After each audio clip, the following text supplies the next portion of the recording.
धमनी तो वेन नहीं, धमनी आर्टरी होती है, सिरा वेन होती है, बताओ ना। सिरा वेन होती है, धमनी आर्टरी, धमनी आर्टरी होती है। तो जो धमनी है अपनी बॉडी में तो क्या है, आर्टीरियल, इसका देखते हैं आर्टीरियल ब्लड गैस। आर्टरी के अंदर क्या है, ब्लड, ब्लड के अंदर क्या होती है, गैसेस होती है, ठीक है, वो देखेंगे आप। Gas analysis is an invasive procedure down from the artery, brachial, radial, femoral. ABG analysis एक ऐसा एनालिसिस होता है जिसमें क्या करते हैं, एक ये इन्वेसिव प्रोसीजर, इसमें दर्द होता है, इसमें क्या करते हैं, निगलेक्शन करते हैं। मैंने आपको बताया था एलएस टेस्ट, दोनों नर्स को दबाते हैं, इसको बोलते हैं एलएस टेस्ट बताया। तो उसमें क्या होगा, आर्टरी में आपने फील तो किया, फील किया पर उसमें क्या किया, निगलेक्शन किया, निगलेक्शन जैसे ही किया वैसे क्या होगा, ऑटोमेटिकली ब्लड आ जाएगा। क्यों, उसके अंदर गैसेस है, जहाँ पे गैसेस होगी वो आपको खींच लेगा, ठीक है, आपको उसको प्लंजर को खींचने की जरूरत नहीं है नीडल से। जहाँ आपने नीडल क्या किया, इंसर्ट किया यहाँ पे रेडियल आर्टरी में, और जैसे ही इंसर्ट किया वैसे ही ऑटोमेटिकली उसमें ब्लड आ जाएगा, क्योंकि उसके अंदर गैसेस है। आर्टरी में ब्लड है, ब्लड के अंदर गैसेस है, इसलिए वो ऑटोमेटिकली आ जाएगा। तो सिरिंज के अंदर क्या होता है, हिपेरिन होता है, हिपेरिन सुना होगा, ब्लड को, खून को पतला करने वाली मेडिसिन है ना, हिपेरिन बोलते हैं, उसमें रहता है। और वो सिरिंज को बोलते हैं एबीजी सिरिंज, क्योंकि एबीजी सैंपल ले रहे हैं है ना, आर्टरी का सैंपल ले रहे हैं, तो उसको बोलेंगे एबीजी सिरिंज। तो कहाँ का निकाल लेते हैं, ब्रेकियल, इसको बोलते हैं ब्रेकियल। यहाँ पे जो है यहाँ पे मूवमेंट करते हैं, ये ब्रेकियल आर्टरी होती है, फीमोरल आपकी ग्लोइंग रीजन में होती है, रेडियल आपकी ये रेडियल जहाँ पे पल्स फील होती है। तब फील करो पल्स फील हो गया तो क्या है, यहाँ पे 2 फिंगर रखो, क्या यहाँ पे क्या होगी, रेडियल पल्स फील होगी। जैसे पल्स फील होगी वैसे निगलेक्शन करना है, आपको दिखेगी नहीं, वेन नहीं, आपको आर्टरी नहीं दिखती है, ठीक है। आप पल्स फील करोगे तो जहाँ पे फील हो रहा है आपको वहाँ पे धीरे निगलेक्शन करो, तब आप क्या होगा, तब सैंपल आएगा, ठीक है। ये आप निगलेक्शन करते हैं तो कौन से एंगल पर होना चाहिए, 45 डिग्री एंगल पे, 45 ऐसे 45 डिग्री एंगल पे करना है, 90 पे नहीं करना है, 45 डिग्री, ओके क्लियर। ये जो मशीन दिख रहा है कौन सा है, ABG syringe, ABG machine, okay. Indication क्या क्या होंगे, किस किस पेशेंट में आपको एबीजी एनालिसिस कर सकते हैं। अच्छे से वेंटिलेटर स्टेटस, जो पेशेंट वेंटिलेटर पे है, पता है वेंटिलेटर, वेंटिलेटर पे है तो उसमें क्या है, oxygenation acid base status, patient की बॉडी में अपना ऑक्सीजन कितना दे रहे हैं, ऑक्सीजन देते हैं, तो मशीन में वेंटिलेटर है उससे क्या करता है, आर्टिफिशियल ब्रीथिंग प्रोवाइड करते हैं, ऑक्सीजन बाहर से दिया जाता है, और क्या होगा, CO2 कार्बन डाइऑक्साइड उसमें रिलीज होगा बॉडी से, तो उसमें हम पता करते हैं कि ऑक्सीजन का लेवल कितना है बॉडी में, कार्बन डाइऑक्साइड का लेवल कितना है, और pH मतलब पानी कितना है, ठीक है, वो भी चेक करते हैं, ओके। तो उन पेशेंट में क्या रहता है, या फिर अच्छे से रिस्पॉन्स टू इंटरवेंशन, रिस्पॉन्स मतलब पेशेंट को क्या होता है, घबराहट होती है, बार बार दिक्कत होती है, ब्रीथिंग डिफिकल्टी, अस्थमा वाले पेशेंट होते हैं, उनमें भी क्या रहता है, regular electrolyte therapy. Electrolyte therapy का मतलब होता है पानी, फ्लूइड देना, NS DNS नॉर्मल सलाइन देते हैं, IV फ्लूइड, ठीक है, तो उनमें भी आप कर सकते हो। And to stabilize pre operative baseline parameters, surgery से पहले भी आप कर सकते हो, प्री मतलब पहले, ऑपरेटिव मतलब सर्जरी, ठीक है, ऑपरेशन से पहले। एंड कॉन्ट्राइंडिकेशन इसमें होगा ब्लीडिंग डिसऑर्डर, जिसमें ज़्यादा ब्लीडिंग हो रही है उसमें आप एबीजी सैंपल नहीं ले सकते, क्योंकि आर्टरी का इतना प्रेशर होता है कि आपने एक भी नीडल इंसर्ट किया तो ब्लीडिंग रुकना बंद हो जाए, क्या होगा, स्टॉप नहीं हो पाएगा, तो ब्लीडिंग ये कंटिन्यू होगा पेशेंट को, क्योंकि एक भी नीडल पंचर किया आपने, आर्टरी को पंचर किया नीडल से, तो क्या होगा, आप कितना भी प्रेशर लगा लो, हीमेटोमा बन जाएगा, हीमेटोमा मतलब ब्लड क्लॉट हो जाएगा, या फिर ब्लीडिंग कंट्रोल नहीं होगा, ब्लड लॉस हो जाएगा, उसमें नहीं करना है। एवी फिस्टुला, फिस्टुला जानते हो, डायलिसिस सुना है, पेशेंट का ब्लड फिल्टर करते हैं, खून फिल्टर करते, सुना होगा, ब्लड फिल्टर करते हैं, ब्लड फिल्टर करने वाली मशीन होती है, उसको डायलिसिस बोलते हैं। तो यहाँ क्या करते हैं, हाथ में आर्टरी और वेन को सर्जरी से बांध देते हैं, ठीक है, उसको बोलते हैं फिस्टुला। आर्टरी, धमनी और सिरा दोनों को बांध देते हैं और फिस्टुला बना देते हैं, ठीक है, तो उनमें नहीं करना। सीवियर पेरिफेरल वेस्कुलर डिसीज, इसमें पेरिफेरल जो वेसल्स की डिसीज है, मतलब नसों की दिक्कत होती है ना, DVT वाले पेशेंट, नसें बन जाती है, हाथों में देखा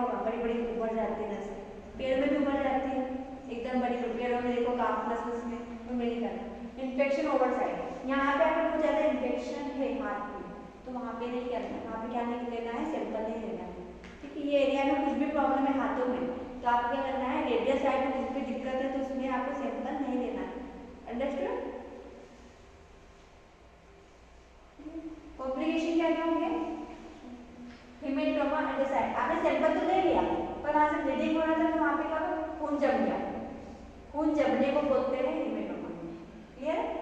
second is thrombus in the artery, artery में क्लॉट हो सकते हैं, क्लॉट मतलब खून जम सकते हैं आर्टरी में, आर्टरी में क्लॉट हो जाए, आपका जो बॉटल लगी होगी यहाँ पे क्या होता है, खून जम जाता है, सीधे से क्या करते हैं, फ्लश करते हैं तो एकदम से दर्द होता है। क्यों दर्द होता है? क्योंकि वहाँ पे क्लॉट हुआ है, ब्लड क्लॉट हुआ है। Third is infection at the site of puncture, जहाँ पे पंचर किया है, यहाँ पे नीडल डाला है, वहाँ पे इन्फेक्शन भी हो सकता है अगर आपने नीडल फ्रेश नीडल नहीं लगाया तो। क्लियर?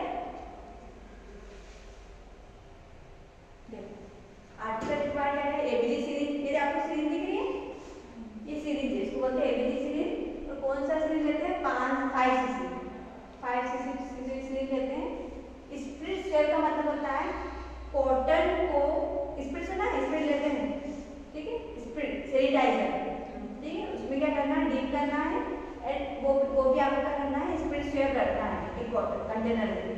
यूरिन कंटेनर होते हैं, उसमें क्या करो, कॉटन गोल गोल बना के बॉल्स बना के उसमें डाल दो, उसमें स्प्रिट डाल दो तो बन गया स्प्रिट स्वेब। क्लियर? अब कॉटन को स्वेब बोला जाता है, जो राउंड बना था स्वेब।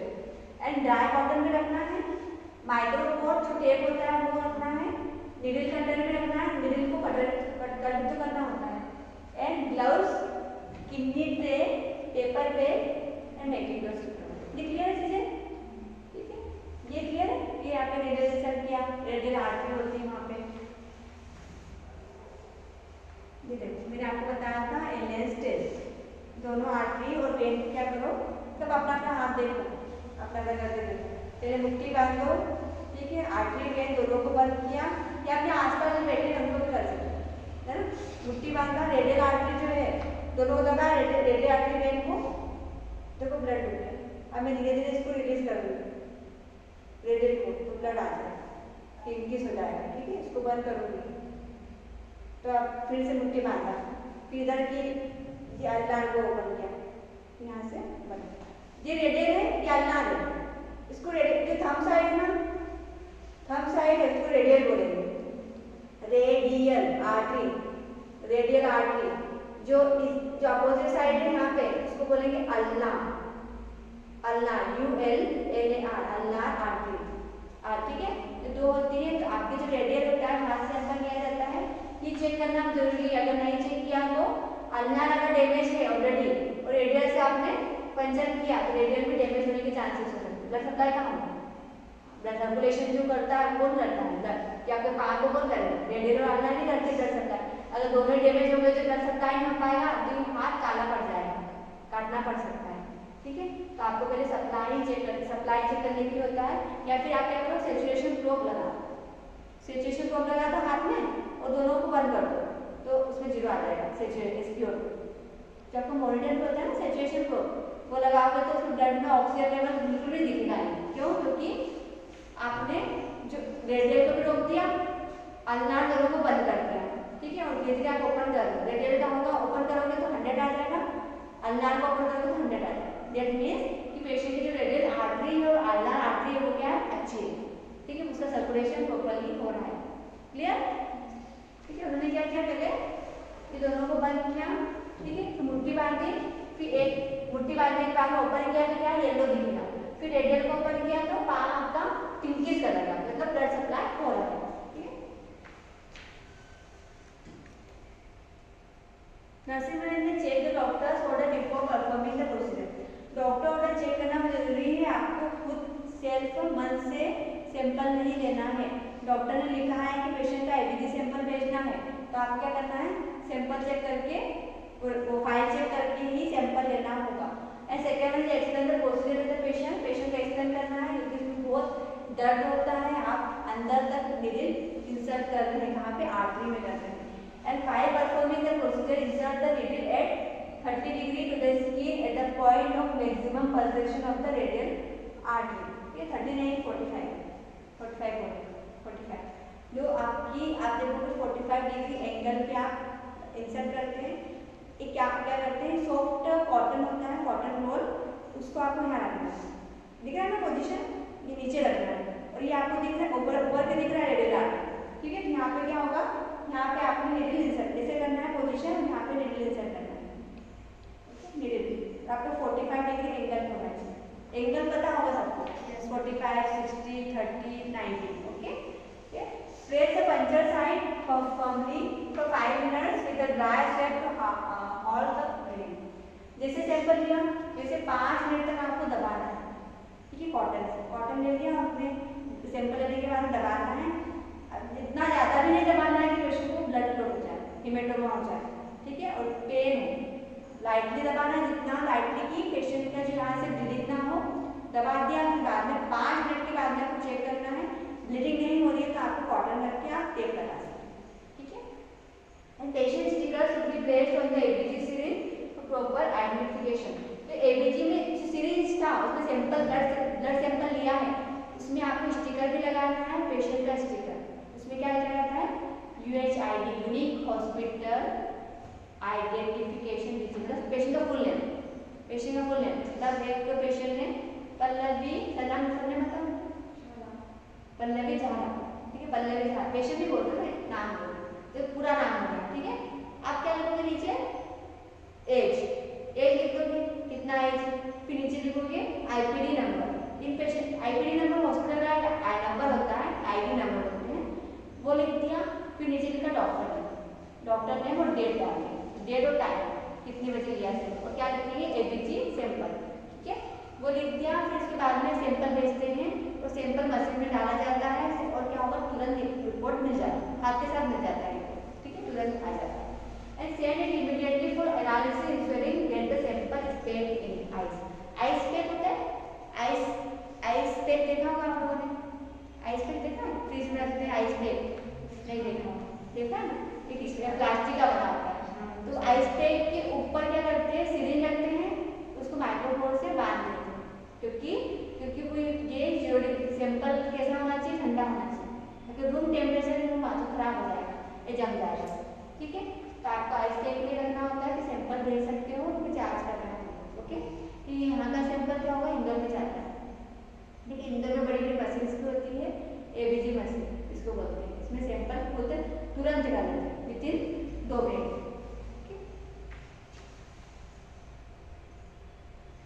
नॉर्मल एबीजी वैल्यूज क्या क्या होंगे, पीएच कितना होता है, पीएच मतलब पोटेंशियल ऑफ हाइड्रोजन, पानी होता है बॉडी में, इसको बोलते हैं पीएच। तो आप 10 के अंदर में पढ़ते आ रहे हो कि 7.35 to 7.45 होता है, 7 पीएच का लेवल 7 होता है, इतना तो पढ़ा होगा। तो यहाँ पे नॉर्मली देखो कि 7.35 7.45 नॉर्मल है। PCO2 partial pressure of carbon dioxide, carbon dioxide होता है बॉडी में, CO2 इसका कितना है 35 से 45 बोलता है, 35 से 45 करते हैं, 35 to 45 mmHg।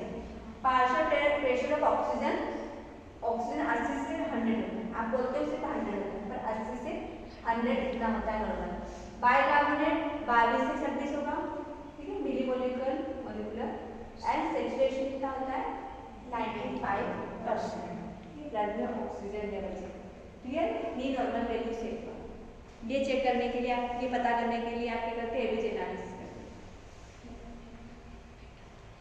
पीएच का लेवल अगर कम हो जाता है और PCO2 कार्बन डाइऑक्साइड का लेवल बैलेंस है, बाइकार्बोनेट कम होगा, पीएच का कम हो गया लेवल, इसका भी कम हो गया, तो मेटाबॉलिक एसिडोसिस, मेटाबॉलिक जो स्टमक है, लीवर है, किडनी, उसको क्या बोलेंगे मेटाबॉलिक, क्लियर है। रेस्पिरेशन के नीचे उसको बोलेंगे मेटाबॉलिक, जो आपका लंग है उसको क्या बोलेंगे रेस्पिरेशन, इतना क्लियर है। तो एसिडोसिस जब भी आपकी बॉडी में पानी की मात्रा कम हो जाती है उसको बोलते हैं एसिडोसिस, क्लियर है। तो बाइकार्बोनेट का लेवल भी कम हो जाएगा, है ना। अब मेटाबॉलिक एल्कलोसिस, ये पानी का लेवल भी बढ़ सकता है बॉडी में, ओवरलोड भी हो सकता है, तो उसके साथ साथ बाइकार्बोनेट भी बढ़ेगा, तो इसको बोलेंगे एल्कलोसिस, बढ़ जाना, तो आप क्या बढ़ेगा तो पानी दोगे, फ्रूट दोगे अलग से नहीं दोगे। अब नीचे बात करें रेस्पिरेटरी एसिडोसिस, तो बहुत घबराहट होती है, ब्रीथिंग डिफिकल्टी होती है, ठीक है, अस्थमा वाले पेशेंट होते हैं, जिनमें क्या होगा पीएच का लेवल कम हो जाएगा, PaCO2 बढ़ जाएगा, बाइकार्बोनेट लेवल, मतलब पीएच कम हो रहा है और कार्बन डाइऑक्साइड लेवल बढ़ रहा है। कार्बन डाइऑक्साइड बढ़ेगा तो डेफिनेटली ऑक्सीजन का लेवल कम होगा, क्लियर है ना। तो इसमें क्या होगा ब्रीथिंग डिफिकल्टी होती है, अस्थमा वाले पेशेंट को बहुत घबराहट होती है, ठीक है, उनमें किया जाता है, इसको बोला जाता है रेस्पिरेटरी एसिडोसिस। या रेस्पिरेटरी एसिडोसिस क्या होगा पीएच लेवल, पानी का लेवल बढ़ जाएगा और कार्बन डाइऑक्साइड का लेवल कम हो जाएगा, ठीक है, पर ऑक्सीजन का लेवल बैलेंस से बढ़ा हुआ है, ठीक है, पर पीएच इंक्रीजिंग, तो ये क्या है रेस्पिरेटरी एसिडोसिस। पीएच का लेवल बढ़ेगा तो उसको बैलेंस भी तो करना है, बढ़ाना नहीं आपको कम करना है, तो उस कंडीशन में आपको फ्रूट नहीं देना है। अब उस कंडीशन में फ्रूट दे रहे हैं कंटिन्यूएशन में तो पेशेंट तो हाइपर में चला जाएगा, हाइपर वोलेमिक शॉक में, कि पानी ज़्यादा भी नहीं होना चाहिए अपनी बॉडी में और एकदम से कम भी नहीं होना चाहिए, ये क्लियर है, समझ में आया। ये आते हैं रिपोर्ट, जब भी एबीसी सैंपल लेते हैं तो इतनी बड़ी सी रिपोर्ट बनती है, बिल आता है, पहले बोल रहे हैं, बोलने से भी होता है, सेम वैसे मिलता है, ठीक है। जैसे क्या हुआ कि एबीसी सैंपल लेते हैं तो एक रिपोर्ट, जब आप जैसे सैंपल डालोगे 1 to 2 mm मशीन के अंदर वैसे रिपोर्ट मिल जाएगा, ठीक है। ये आपका वाइटल साइन बीपी कितना है सब देखते हैं, आइसोटोप, आर्टेरियल ब्लड प्रेशर में देखोगे क्या क्या रेंज है, पीएच कितना था, पानी का लेवल कितना है बॉडी में, ऑक्सीजन का लेवल कितना है बॉडी में, कार्बन डाइऑक्साइड का लेवल कितना है, बाइकार्बोनेट का लेवल कितना है, छोटे छोटे बड़े चीजें समझ में आ गया ना आपको,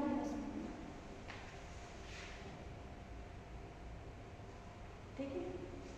डिस्चार्ज केयर प्लान में क्या होता है, डिस्चार्ज केयर प्लान क्या होगा, डिस्चार्ज का मतलब क्या होता है, पेशेंट जब डिस्चार्ज होता है, ठीक है, तो आपकी क्या केयर प्लान होती है कि जब पेशेंट डिस्चार्ज होता है तो आपको क्या देखना है, जब आपने एबीसी सैंपल लिया तो उस एरिया में ब्लड क्लॉट तो नहीं हो रहा है, उस एरिया में हेमेटोमा तो नहीं हो रहा है, उस एरिया में एडिमा तो नहीं हो गया, गठा में बन जाती है पेशेंट, ठीक है, और उस एरिया को दर्द तो नहीं है, तो ज़्यादा हाथ सूजा तो नहीं है, ठीक है। अगर सूजा हुआ है तो आपने करना आइस पैक से सिकाई करना है, ठीक है, पेशेंट को या पेशेंट के जो फैमिली मेम्बर्स होते हैं, पेशेंट्स आते हैं उनको भी एक्सप्लेन करना है कि आपको बर्फ से सिकाई करना है, नहीं तो क्या होगा ये ब्लड क्लॉट खून जमा हुआ है ठीक नहीं होगा, ठीक है, ये सारी चीज़ आपको एक्सप्लेन करनी होती है। या फिर गर्म, ठंड के दिनों में गर्म की सिकाई भी बोल सकते हो, ठीक है, और गर्मी के दिनों में आइस पैक से सिकाई करने के लिए भी बोल सकते हैं, clear. Any doubts, anybody having any doubts, please ask me and thank you.